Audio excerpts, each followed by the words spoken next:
Hello, you've found me sitting in the meeting room for the Watts Center for History and the Arts in Barnesville, Ohio.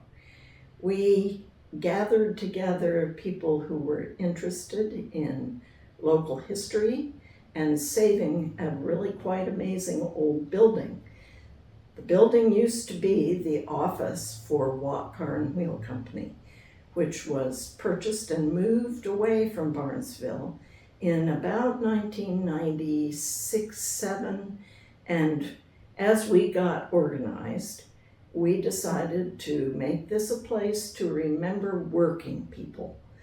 People who farmed, people who worked in the retail stores down in the village, people who worked here at Watt Car and Wheel, which is really an interesting industry for Barnesville.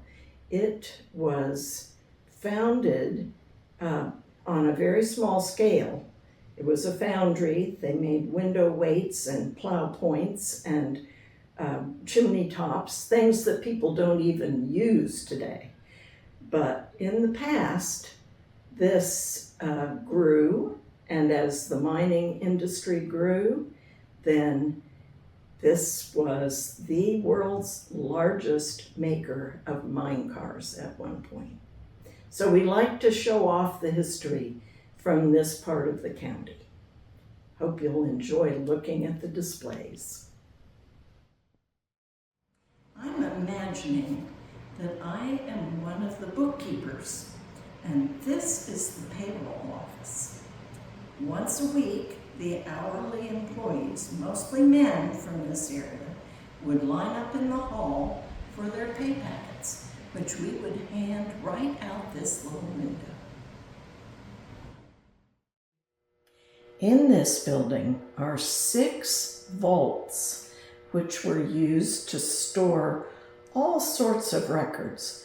But this one is the fancy one, and it has, as you can see at the back, it has safety deposit boxes that the salaried workers got to use.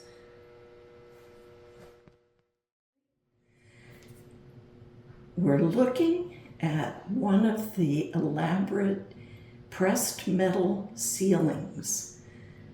This is something that some of us love to stare at as we work through the displays, cleaning, setting things up. Always something to discover in this building. School children often learn about inventors.